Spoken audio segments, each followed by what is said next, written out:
Political language ऐसी भाषा है जिसका ट्रांसलेशन प्रत्येक व्यक्ति और प्रत्येक दल अपने फ़ायदे के अनुसार कर सकता है। बाकी सभी लैंग्वेजेज में ट्रांसलेशन करते समय एक कन्फर्म फॉर्मेट होता है। मान लीजिए मुझे कहना है कि आई एम गोइंग या ही इज़ गोइंग, तो उसका ट्रांसलेशन वह जा रहा है होगा, कभी भी किसी भी फॉर्मेट में वह आ रहा नहीं होगा। परंतु पॉलिटिक्स में हर घटना को अनेकों तरीके से हम डिफाइन कर सकते हैं। मैं बिल्कुल उदाहरण दूँ, बहुजन समाज पार्टी के 6 विधायक और 1 विधायक भारतीय जनता पार्टी का समाजवादी पार्टी में सम्मिलित हुए, तो इसका एक मायने ये लगता है कि समाजवादी पार्टी की तरफ जीत की संभावना ज़्यादा है। और समाजवादी पार्टी एक ऐसी बस है जो जाने के लिए तैयार होती है, जिसमें बैठने के लिए हर एक कुछ आतुर है। ये एक डेफिनेशन है। दूसरी बात ये कही जा सकती है कि ये जो विधायक बसपा से आए हैं, वो क्या बसपा के वोट से जीत के आए थे या अपने निजी वोट से जीत के आए थे।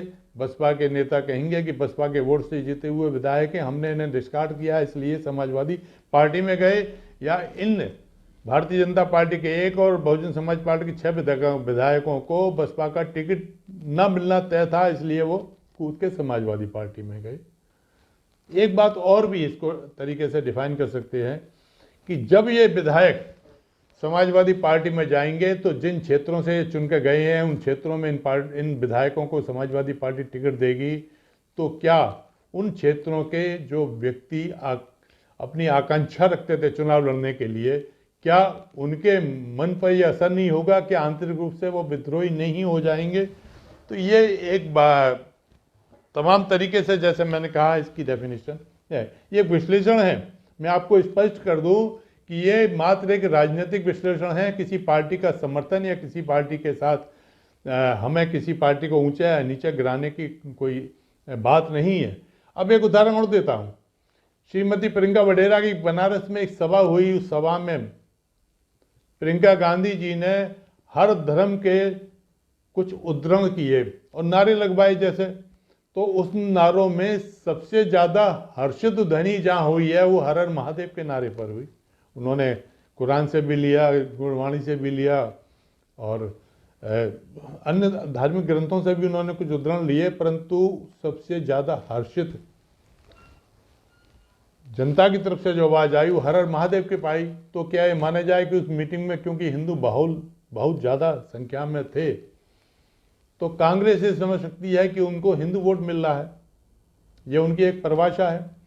दूसरी परिभाषा क्या है, जो लोग आंकलन कर रहे हैं कि प्रियंका गांधी को घटना स्थल पर जाते हुए बार बार भारतीय जनता पार्टी की सरकार रोक कर उनको एक माइलेज देना चाहती है, जिससे विपक्ष के प्रियंका गांधी एक थोड़ा सा उभार लेके हैसियत पर आए और विपक्ष का जो वोट है, जो प्रतीत हो रहा है कि केवल समाजवादी पार्टी को जाएगा, वो वोट बिखर के कांग्रेस की तरफ भी जाए, आप पार्टी की तरफ भी जाए। यानी 1971 में जो इंदिरा गांधी जिस रणनीति पर चला करती थी कि विपक्ष को जितना ज़्यादा बिखराव विपक्ष के अंदर पैदा कर दिया जाए उतना उस रूलिंग पार्टी को फायदा रहेगा। तो हो सकता है भाजपा भी ये बिखराव पैदा करना चाहती हो, परंतु एक उसका एक्सप्लेनेशन और भी बनता है कि प्रियंका गांधी जिस गति से अगर बढ़ती रहीं, और ये उम्मीद श्री अरविंद केजरीवाल की आप पार्टी को भी है कि 2022 में वो बहुत अच्छा प्रदर्शन भले ही न कर पाए, परंतु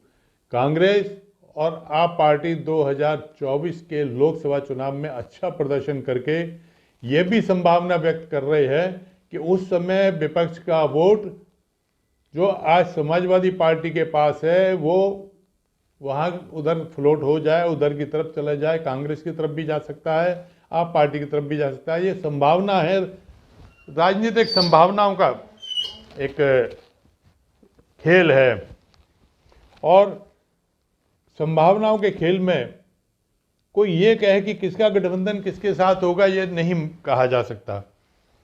एक संभावना जो उभर रही है, जो कुछ एजेंसियों का सर्वे है कि इस समय बहुजन समाज पार्टी की नेता अन्य नेताओं से ऊपर की तरफ चल रही हैं, यानी रेटिंग में ज़्यादा हैं, ज़्यादा लोग पसंद कर रहे हैं, ज़्यादा दिखाई दे, मतलब सही है कि वो बहुत ज़्यादा दिखाई नहीं दे रही है, परंतु रेटिंग में फिर भी उनकी उपस्थिति अच्छी आ रही है।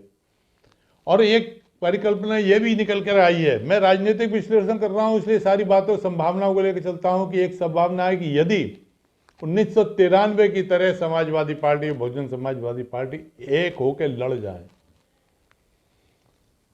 तो समाजवादी पार्टी और बहुजन समाजवादी पार्टी जीत जाएंगे, और यदि बहुजन समाज पार्टी का रुख भाजपा की तरफ हो जाए तो भाजपा निश्चित तौर से जीतेगी। तो ये भी एक संभावना। अब लोग कहेंगे कि ये नितांत असंभव बातें हैं जो आप कर रहे हैं। मैं आपको याद दिला दूं, संभावनाओं की बात जहाँ तक है, 1993 में बहुजन समाज पार्टी का और समाजवादी पार्टी का गठबंधन हुआ।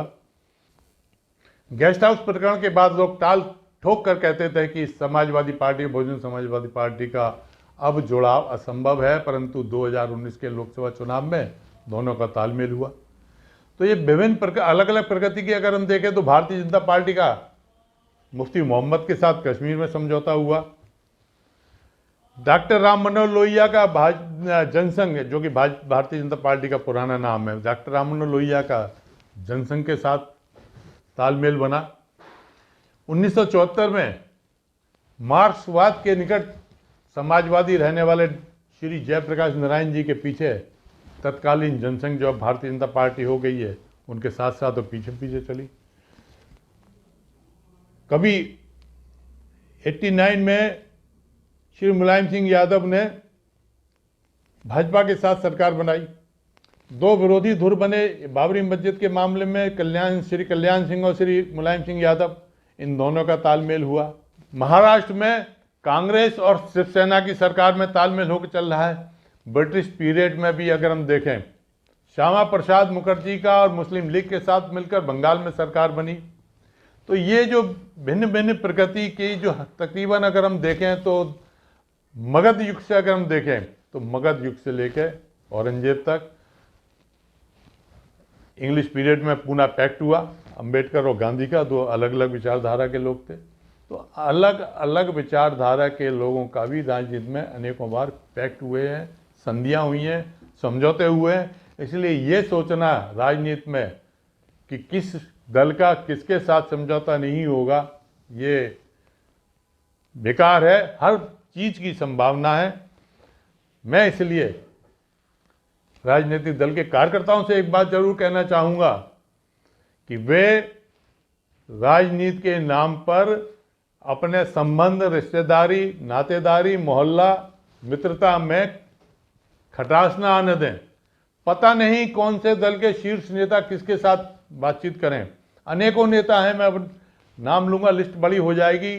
कई नेता ऐसे हैं कि जिनका उत्तर भारत में हर पार्टी के साथ तालमेल हुआ। दक्षिण में कई नेता हैं जिन्होंने हर चुनाव में अलग अलग पार्टी के साथ तालमेल किया, और जब एक पार्टी से तालमेल करते थे तो दूसरी पार्टी को वो बिल्कुल एकदम जहरीली की तरह व्याख्या कर दिया करते थे। तो ये राजनीति में सब चलता रहता है। तो कार्यकर्ता अपने संबंध खराब न करें, अपनी अपनी पार्टी का झंडा बुलंद करें और जनसेवा से अपने व्यक्तित्व निखार की अपनी लाइन को बड़ा करें। जितनी ज़्यादा जनसेवा करेंगे क्षेत्र के लोग उन्हें उतना ज़्यादा अच्छी तरह पहचानेंगे और उनकी संभावना भी राजनीति में आगे बढ़ने की बनेगी। एक छोटा सा विश्लेषण मैंने लीग से हटकर आप लोगों के सामने प्रस्तुत किया है। आपको विश्लेषण अच्छा लगे अवश्य इसको सब्सक्राइब कीजिए जिन लोगों ने नहीं किया है, और इसे पसंद आता है तो लाइक अवश्य कीजिए और इंतज़ार करिए। मैं हमेशा सामान्य विषयों को अलग एंगल से प्रस्तुत करने का प्रयास करता हूं, ऐसा एंगल जो ना छुआ गया हो, परंतु ये नहीं कह सकते कि बिल्कुल असंभव है। उसकी संभावनाओं को जोड़कर मैं आप लोगों के सामने प्रस्तुत करता हूं। बहुत बहुत धन्यवाद।